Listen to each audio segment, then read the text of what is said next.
Ever wondered how to make bread from scratch? Today's your lucky day.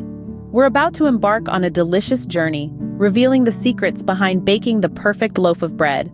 It's simple, it's satisfying, and it's a skill that will impress your family and friends.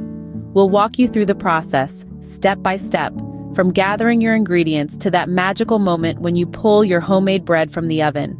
By the end of this video, you'll be ready to bake your first loaf of bread, so stick around. First things first, gather all the ingredients you'll need. Let's start with the flour. Flour is the backbone of our bread, forming the structure and texture we all know and love. Then we have yeast, a tiny organism that's vital to our bread. It feeds on the sugars in our dough to produce carbon dioxide, causing our bread to rise and giving it that fluffy texture. Next up, sugar. Not just for sweetness, sugar also feeds our yeast, helping it work its magic. Then there's salt, a seemingly minor player but oh so critical. It strengthens the gluten in the flour and controls the yeast's activity, adding flavor and preventing our bread from rising too quickly. Last but not least, warm water. It's crucial for activating the yeast and hydrating the flour. Without it, we wouldn't have dough to work with. Remember, the water should be warm, not hot, as extreme temperatures can kill our yeast. With these simple ingredients, you're already halfway there. Now that we have our ingredients, it's time to mix them up. First things first, let's activate our yeast. This might sound like a science experiment, but I assure you it's as easy as pie. Take a small bowl, pour in some warm water, not hot, mind you, just warm. Sprinkle in your yeast and add a pinch of sugar. Give it a little stir, then set it aside for about 5 minutes. You'll see it start to bubble and froth. That's your yeast coming alive, ready to work its magic on your dough. While your yeast is waking up, let's turn our attention to the other ingredients. Take a larger bowl and pour in your flour. Add the salt and stir it around to make sure it's evenly distributed throughout the flour. This step is crucial because it ensures that your bread won't taste bland. Now, let's get back to our yeast. It should be nice and frothy by now. Pour this yeast mixture into the flour bowl. Grab a wooden spoon, or if you're feeling adventurous, your hands, and start mixing. Stir it around until you have a rough, shaggy dough. Don't worry if it's not perfect. We're not looking for perfection just yet. At this point, you might be thinking, this doesn't look like bread dough. But trust me, it will. You just need a little patience and elbow grease. The key is to mix until you have a smooth, slightly sticky dough. If it's too dry, add a touch more water. If it's too wet, sprinkle in a bit more flour. And voila! You've just mixed your bread dough, but don't get too excited yet. It's not time to pop this into the oven. We've got a few more steps to go through. This dough needs to be kneaded, rested, and shaped before it can become the delicious, crusty bread that we're all waiting for. And just like that, you've created your bread dough, but we're not done yet. Get ready to roll up your sleeves because it's kneading time. This is the part where we really get to know our dough, where we bring it to life with our own 2 hands. Kneading is more than just a step in the baking process. It's a craft, it's a skill, and it's an art form all on its own. To knead the dough, you'll want to start by lightly flouring your surface. Don't be shy with the flour, darlings. It's your friend in this process. Place your dough on the surface, and then, using the heel of your hand, push the dough away from you. Then fold it back onto itself and give it a quarter turn. Repeat this process, establishing a rhythm. The dough might resist at first, but don't you worry, just keep going. Now, why do we knead? Well, when we knead, we are developing the gluten in our dough. Gluten, for those who don't know, is a protein that gives our bread its structure, its chewiness, and that lovely whole-filled texture we all love. As we knead, we are aligning those gluten strands, creating a network that will trap the gas produced by our yeast and result in a beautifully risen loaf. But how will you know when you've kneaded enough? It's a question as old as bread itself. The dough will tell you. Yes, that's right, your dough will speak to you. After a good knead, your dough should be smooth and elastic, not sticky or overly tight. It should spring back when poked and have a certain liveliness to it. Remember, bread making is not a race. It's a journey. It's about taking your time, enjoying the process, and creating something truly magical with your own hands. After a good knead, your dough should be smooth and elastic. Now, it's time to let it rest.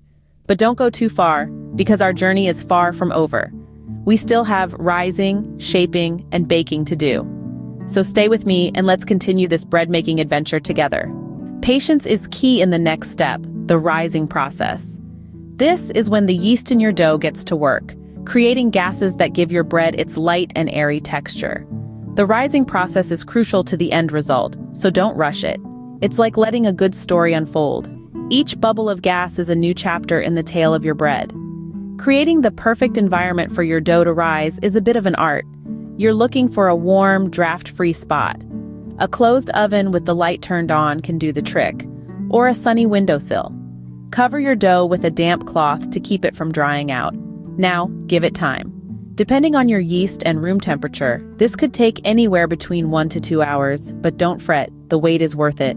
Once your dough has doubled in size, you're ready for the next step. Now we're in the home stretch. It's time to shape and bake your bread. After all that mixing, kneading, and rising, we're now ready to turn that fluffy dough into a beautiful loaf. Begin by lightly flouring your workspace. You don't want the dough sticking to anything but your hands.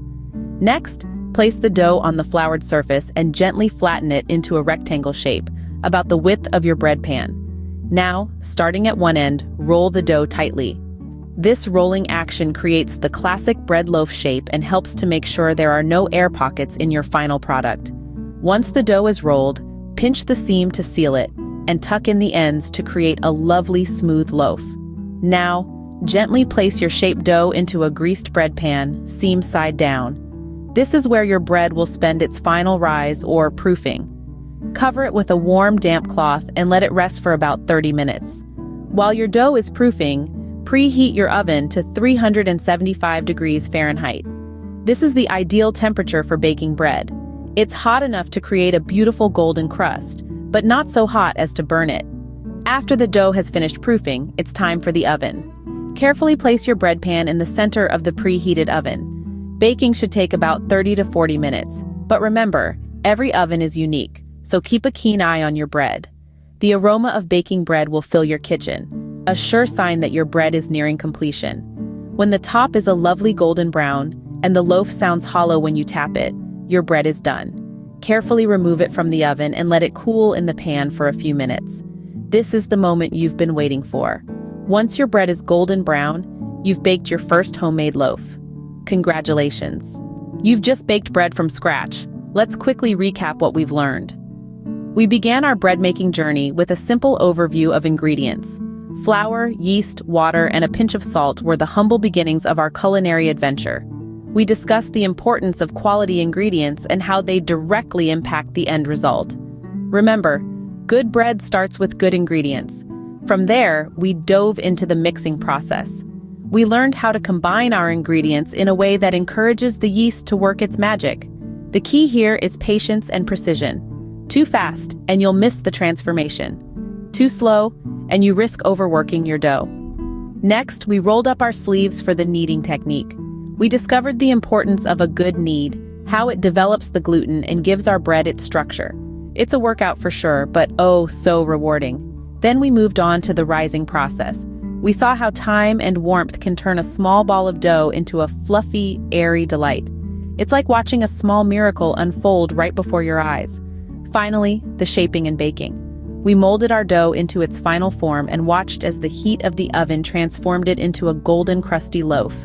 The aroma alone is enough to make your mouth water. So, there you have it. You're now a bread baking enthusiast. Happy baking!